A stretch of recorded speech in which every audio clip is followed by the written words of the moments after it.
मुझे बहुत खुशी है कि आप लोग यहाँ आए और मुझे आपके दर्शन करने का मौका मिला।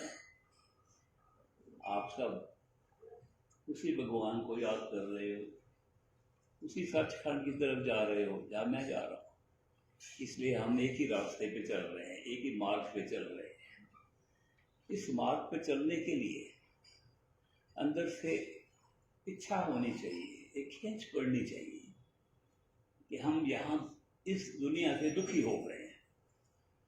अगर हम अभी खुश हैं दुनिया से तो अभी हमारा टाइम नहीं आया। फिर अपना दुनिया को एंजॉय करो, मजा करो। अगर आप समझते हो कि ये दुनिया अब हमारे घर नहीं है, हमारी दुनिया नहीं है, तो फिर हम तैयार होते हैं।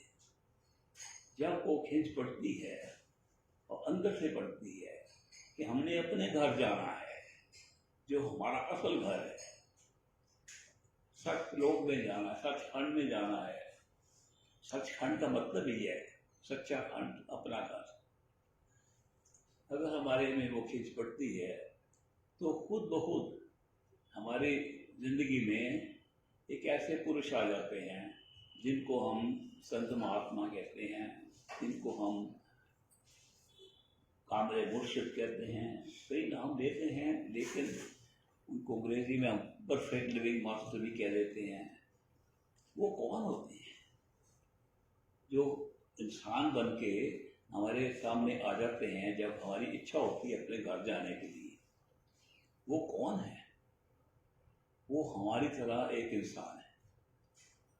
उनमें और हमारे में कोई फर्क नहीं। उसी तरह पैदा हुए, उसी तरह खाते पीते हैं जैसे हम खाते पीते हैं, उसी तरह उनकी मृत्यु हो जाती है जैसे हमारी मृत्यु होती है, उसी तरह वो बीमार होते हैं जैसे हम बीमार होते हैं, उसी तरह वो अपना इलाज करते हैं जैसे हम अपना इलाज करते हैं, उसी तरह उनके कर्म हैं जैसे हमारे कर्म हैं। कोई फर्क नहीं। उस इंसानी जामा में और हमारे में कोई फर्क नहीं। फर्क क्या है कि हमारा ध्यान, हमारी तवज्जो बाहर गई हुई है और हर समय हम इस दुनिया को इन इंद्रियों से देख रहे हैं, समझ गए कि यही असल चीज है। उन्होंने अंदर ध्यान लगा के अपना असली घर देखा हुआ है। ना सिर्फ देखा हुआ है, कई महात्मा हैं जो आते हैं, उन्होंने एक बार अंदर दर्शन किए अपने घर के, वो आके हमें समझाते हैं कि अंदर है दर्शन। लेकिन जो परम सतगुरु आते हैं, परफेक्ट लिविंग मास्टर्स, वो देख के नहीं बतलाते कि हमने एक दिन देखे था क्या अंदर है। जब हमारे साथ बात करते हैं वो असल घर से बात करते हैं। हम यहाँ से अगर अभ्यास करें, भजन करें, तो हम कई स्टेजेस पे जा सकते हैं। जैसे अब ये हमारा शरीर है, इसको स्थूल शरीर कहा गया है। मिट्टी का बना हुआ है, 5 तत्वों का बना हुआ है। इधर ही पैदा हुआ, इधर ही बन जाना है, खत्म हो जाना है, ये कहीं नहीं आगे जाता। लेकिन इसके अंदर सूक्ष्म शरीर है। जो सूक्ष्म शरीर है उसमें सारी इंद्रियों की ताकत पूरी है, उसमें सेंस परसेप्शन सारी पूरी है। वो देख भी सकते हैं, सुन भी सकते हैं, सूंघ भी सकते हैं, हाथ से भी लगा सकते हैं, चल भी सकते हैं, उड़ भी सकते हैं।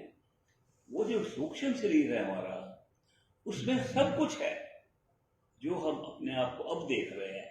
सिर्फ मिट्टी नहीं है, मटीरियल नहीं है, ये तत्व नहीं है, बाकी सब कुछ है। उसके अंदर मन भी वही है। जो मन सोचता है वो मन उन्हीं में बैठा हुआ है। इसलिए सूक्ष्म शरीर जो है वो असल शरीर है, जिसकी वजह से हमें ये स्थूल शरीर मिलता है। अगर सूक्ष्म शरीर ना हो, हमें ये स्थूल शरीर नहीं मिल सकता। सूक्ष्म शरीर आता है जो पैदा होता है बच्चे में, और वही बढ़ जाता है। हम कहते हैं आत्मा आ गई। आत्मा को तो बहुत दूर का अर्थ है। सूक्ष्म शरीर को हम आत्मा कह रहे हैं। सूक्ष्म शरीर आता है, जाता है, एक शरीर में से दूसरे शरीर में जाता है।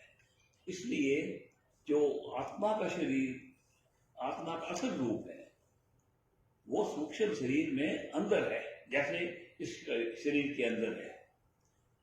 अगर हम और आगे निकल जाए वो कैसे? जैसे हम अब अभ्यास करते हैं कि अपनी आंख के पीछे बैठो, तीसरे तिल पे बैठो और अपना ध्यान वहां लगा दो, तो सूक्ष्म शरीर खुल जाएगा। ये भूल जाएंगे कि ये भी शरीर है, आहिस्ता आहिस्ता भूलेंगे। इसी तरह अगर हम अंदर के शरीर से सूक्ष्म शरीर के अंदर उस माथे के पीछे, उस आंख के पीछे जो मंदिर देख रहे हैं अपने रूप को, उसके अंदर अभ्यास करें और बैठें, तो सूक्ष्म शरीर भी खत्म हो जाता है। उसके अंदर हमारा कारण शरीर शुरू हो जाता है। कारण शरीर क्या है? कारण शरीर वही है जिसको हम मन कहते हैं। जो मन सोचता है वो वही कारण शरीर है। मन और कारण शरीर में कोई अंतर नहीं है। वो मन जो है उसकी आयु और भी ज्यादा है, और एक मन से कितने हजारों सूक्ष्म शरीर बनते हैं एक मन की जिंदगी में, और एक सूक्ष्म शरीर जिंदगी में कितने स्थूल शरीर बनते हैं। उस मन के अंदर ऊपर उससे जाने के लिए अभ्यास काफी नहीं है, क्योंकि जब हम अभ्यास करते हैं, मेडिटेशन करते हैं, तो अपने मन से करते हैं। तो जो चीज मन से कर रहे हैं वो मन के आगे नहीं जा सकती। इसलिए जितनी मेडिटेशन है वो इसलिए है कि हमें पता चल जाए कि हमारे स्थूल शरीर के अंदर सूक्ष्म शरीर भी है और सूक्ष्म शरीर के अंदर कारण शरीर भी है। उसके अंदर हमारी आत्मा है। आत्मा को पाने के लिए हमारा कोई तरीका नहीं जिससे हम अपनी कोशिश से कुछ पा सकें। अरे कोशिश जो हम करते हैं वो कोशिश सिर्फ अपने मन से करते हैं। इसलिए क्योंकि हमने मन से आगे जाना है, कोशिश खत्म हो जाती है। किसी किस्म की कोशिश से कोई भी अभी अपने मन के ऊपर गए। बहुत से महात्मा आए हैं, बहुत से संत आए हैं जो हमें समझाते हैं कि हम अपने शरीर को छोड़ के अंदर जा सकते हैं, और वो अपने मन की तरफ ले जाते हैं, और जहां मन का अंत होता है वहां तक पहुंचा सकते हैं, उससे आगे नहीं ले जाते। तो जो परम संत सतगुरु हैं वो डिफरेंट है, वो अलग है। उनका क्या अंतर है कि वो आपको मन से ऊपर खींच के ले जाते हैं, और एक ही तरीका है आपको ऊपर खींचने का, वो है प्यार, प्रेम। प्रेम जिस तरीके से हमें यहां खींचता है उससे ज्यादा अंदर को सूक्ष्म शरीर को खींचता है, उससे ज्यादा कारण शरीर को खींचता है, उससे ज्यादा आत्मा को खींचता है। तो तरीका मन से ऊपर जाने का एक ही है, जो प्यार मिले हमें अपने सतगुरु से। सतगुरु का प्यार जो है वही खींच के ले जाता है। इसीलिए आप देखेंगे कि जो परम संत सतगुरु आए हैं, परफेक्ट लिविंग मास्टर आए हैं, उन्होंने हमें प्यार से खींचा है। वो कुछ सिखाने नहीं आ रहे। किताबें लिखी हुई हैं सीखने के लिए। भजन अभ्यास कैसे करना है इस पर भी किताबें बहुत है। हजारों लोग समझा रहे हैं कैसे भजन कर सकते हैं। वो जो थोड़े से संत आते हैं महात्मा, मेरे सतगुरु बाबा सावन सिंह जी कहते थे कि कलयुग में भी जहां बहुत महात्मा फिर रहे हैं, जो असल महात्मा हैं वो हाथ की उंगलियों में गिनती में आ सकते हैं। 5, 7, 8 से ज्यादा किसी टाइम पे नहीं हुए, क्योंकि ऐसे शिष्य भी नहीं मिलते जो कहते हैं हमने मन से परे जाना है। बहुत से शिष्य तो इस दुनिया के लिए मांग रहे हैं सामान, कि हमें यहाँ बीमारी दूर हो जाए, पैसा और आ जाए, हमारी तकलीफें दूर हो जाए। तो इसलिए वैसे महात्मा बहुत हैं, लेकिन जो शिष्य उस मन से ऊपर जाने की चाहत रखता है, उसके लिए वो परम संत सतगुरु परफेक्ट लिविंग मास्टर आते हैं। जो दूसरे महात्मा हैं उन्होंने वो देखा हुआ है अंदर क्या है, वो देख के उसको याद करके हमें समझाते हैं। जो परम संत सतगुरु हैं वो हर समय हर एक स्टेज को देख रहे होते हैं। एक टाइम पे उनका स्थूल शरीर भी है, उनको ज्ञान है अपने सूक्ष्म शरीर का भी, उनको ज्ञान है अपने कारण शरीर का भी, उनको ज्ञान है अपनी आत्मा का भी, उनको ज्ञान है अपने सचखंड का हर समय 24 घंटे। इसलिए जब वो आते हैं और बोलते हैं हमारे पास, तो वो उसको याद करके नहीं बोलते, किसी ग्रंथ पोथी से नहीं बोलते। वो जो खुद देख रहे होते हैं जहां से उन्होंने बोलना है वो खुद उस वक्त देख रहे होते हैं, वहां से बोलते हैं। ये बहुत अंतर है। इसलिए वो बन के आते हैं बिल्कुल आम इंसान, लेकिन फर्क उनका बस वही है कि उनको हर वक्त सारे पंचों मंजिलें का ज्ञान होता है हर समय। इसलिए जब वो बात करते हैं उसमें कोई शक की गुंजाइश नहीं होती। वो कभी नहीं कहते ये ऐसे हो सकता है, ये हो सकता है ना। जो बोलते हैं बिल्कुल सच से बोलते हैं, क्योंकि वो देख के बोल रहे हैं और किसी याद से नहीं बोल रहे। सो ये जब ऐसे संत महात्मा आते हैं वो हमें नामदान देते हैं। अब बहुत लोग मांगते हैं कि हमें नामदान चाहिए, इनिशिएशन चाहिए, लेकिन इनिशिएशन है क्या चीज? हम समझते हैं इनिशिएशन का मतलब है कि हमें सिखाया जाए कि कैसे अभ्यास करना है, कैसे भजन करना है, कौन सा मंत्र बोलना है। आमतौर पे यही सोचा जा रहा है। परम संत सदगुरु का इनिशिएशन का ये मतलब नहीं है। परम संत सदगुरु जब इनिशिएट करते हैं और नामदान देते हैं, उसी समय दो बातें करते हैं। एक, हमारे जो कर्म है, जो हम पीछे करके आए हैं, उसकी वजह से हमारा प्रारब्ध बना है, ये जिंदगी बनी है। जो जो हो रहा है अब ये हमारा प्रारब्ध है, पिछले कर्मों के अनुसार ये जिंदगी बनी है। लेकिन बहुत से कर्म ऐसे हैं जो इस जिंदगी में पूरे नहीं आ सके, वो रिजर्व में बैठे हुए हैं, उनको सिंचित कर्म कहा गया। सिंचित कर्म इतने ज्यादा है कि अगर हम ना भी कुछ कर्म करें अभी, तो कई जिंदगियां बन सकती हैं उसके साथ, कई बार हमें आना पड़ेगा सिंचित कर्म से। जब परम संत सदगुरु हमें नाम दान देते हैं, उसी समय सिंचित कर्म सारा खत्म कर देते हैं, जला देते हैं।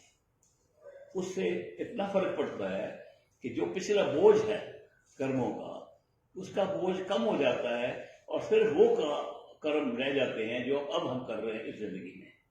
अगर और जिंदगी आएगी तो सिर्फ इस जन्म के कर्मों से आती है, पिछले सिंचित से नहीं आती। बहुत बड़ी बात है, ये सिर्फ परम संत सदगुरु कर सकते हैं। दूसरी बात वो क्या करते हैं, वो कहते हैं कि हम इसलिए आए हैं कि तुम तैयार हो अपने घर जाने के लिए। हम तैयार हैं तुम्हें घर जाने के लिए। वो वादा करते हैं, गारंटी करते हैं कि जिस दिन से नाम दान मिल गया, आपको सचखंड तक पहुंचाना हमारी जिम्मेवारी। वो शीश पर नहीं छोड़ते कि आपने पहुंचना है वहां, वो रास्ता नहीं दिखाते कि ये रास्ता है तुम चलो। वो कहते हैं मेरी जिम्मेवारी है आपको घर तक पहुंचाना, सचखंड तक पहुंचाना। ये बहुत बड़ी बात है। और उन्होंने एक शर्त लगाई है, क्योंकि काल की दुनिया है, इसलिए वो कुछ हिस्सा आप पर छोड़ देते हैं। जैसे कोई दोस्त कहता है मित्र कि हमने इकट्ठे जाना है, ट्रेन पे चल के जाना है, तो स्टेशन तक पहुंच जाओ, आगे गाड़ी में इकट्ठे चलेंगे। तो ये जो संत महात्मा है, परमानेंट परफेक्ट लिविंग मास्टर, ये कहते हैं कि आप स्टेशन पे पहुंच जाओ, टिकटें हमने ली हुई हैं, घर तक ले जाएंगे। स्टेशन कहाँ है? स्टेशन कोई दूर नहीं है, स्टेशन कहते हैं आपके अंदर ही है। तीसरा सेल पे आंख के पीछे सेंटर में, इस धड़ के सेंटर में, इस शरीर के सेंटर में, सिर में, कानों के बीच में, आंखों के पीछे बिल्कुल सेंटर में, अगर आप वहां पहुंच जाओ हम आपको वहां से ले जाएंगे। स्टेशन कोई दूर नहीं है, स्टेशन अंदर है हमारे। तो वो कहते हैं अपने अभ्यास से वहां तक पहुंच जाओ, हमारी ड्यूटी बस यहां तक रहती है। उसके आगे वो अंदर दर्शन देते हैं, जिसको दूरी स्वरूप कहा गया है, रेडियंट फॉर्म कहा गया है, वो वहां आपको मिलेंगे। और उसके आगे सारा कारण शरीर, आत्मा का सफर, सचखंड तक पहुंचाना गुरु के साथ चलता है, अलग नहीं चलता है, अकेला नहीं भेजते कहीं भी। तो इसलिए हमारा काम सब वहां तक है कि हम तीसरे फिर तक पहुंच जाए। वो कैसे? तवज्जो से। ये बहुत बड़ी हमें गिफ्ट मिली हुई है, जो तवज्जो है, टेंशन है, कि अब किसी को टेंशन दे सकते हैं। हम किताब पढ़ते हैं, तवज्जो के साथ पढ़ते हैं ताकि हमें समझ आ जाए। वो जो टेंशन है, अब अगर मैं कहूँ कि ये अगर फोन पड़ा हुआ है, मैंने फोन पर अटेंशन देनी है, तो मैं जब अटेंशन दूंगा मेरा ख्याल बाकियों से हट जाएगा। और अटेंशन दूंगा तो मुझे पता नहीं लगेगा कौन कौन बैठा है। ये अटेंशन की खूबी है कि जब आप अटेंशन को कॉन्सेंट्रेट करो, ज्यादा जोर लगा के एक जगह रखो अटेंशन को, तो दूसरी जगह से अटेंशन हट जाती है। बहुत बड़ी बात है। इसलिए जब आप अटेंशन अपनी आंखों के पीछे डालोगे स्टेशन तक पहुंचने के लिए, तो जो जो आप ज्यादा तवज्जो वहां दोगे, आपको ये नहीं पता चलेगा कि आपके हाथ पांव कहाँ हैं, आपकी टांगें कहाँ गई हैं, बाहें कहाँ गई हैं, धड़ कहाँ गया है, आहिस्ता आहिस्ता ले जाता है, और आखिर में ये नहीं पता रहेगा कि आपका शरीर कहाँ गया। ये बस तरीका है, वहां स्टेशन पर पहुंचने का सिर्फ इतना तरीका है। ये वो आप पर छोड़ देते हैं, लेकिन इसमें भी वो मदद करते हैं। वो कैसे?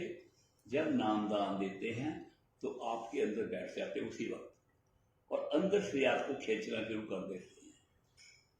और मन जो है हमारा, वो उसको बहुत लालच हो गया दुनिया का, बहुत अटैचमेंट हो गई है, इतना लगाव हो गया है कि मन बाहर भागता है, वो खींच अंदर से डालते हैं। तो ये जो मन और आत्मा की लड़ाई है, ये कुछ देर चलती है, कुछ देर के लिए चलती है। तो इसलिए वो उसमें आपको अंदर से मदद करते हैं, अंदर से भी मदद करते हैं।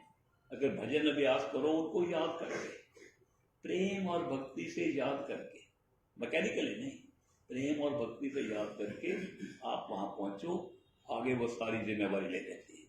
तो इसलिए नामदान इन महात्माओं से बहुत बड़ी चीज है। मेरी बड़ी खुशकिस्मती थी कि मुझे 1936 में 9 मार्च को 1936 को बाबा सावन सिंह जी महाराज से नाम मिला। इन्होंने कहा कि ये नाम उनको मिला है बाबा जयमल सिंह से, उनके काम आया है, फायदा हुआ है। उन्होंने कहा नाम देने वक्त कि ये मुझे फायदा हुआ है, उम्मीद करते हैं कि आपको भी फायदा होगा।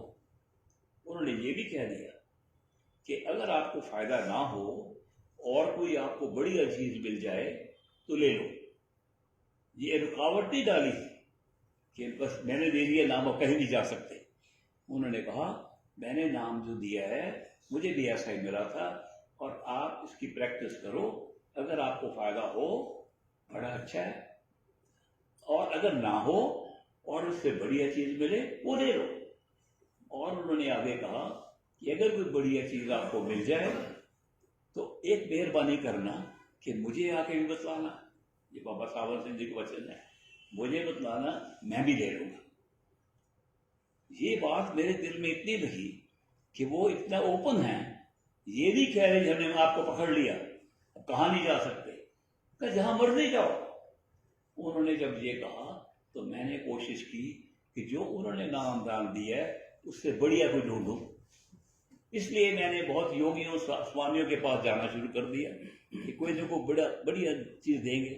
बहुत कुछ ट्राई किया, कितने बरस ट्राई करता रहा, 8-9 साल मैंने ट्राई किया कोई ऐसी चीज मिले जो उनके नामदान से आगे ले जाए, तो वो नहीं मिली।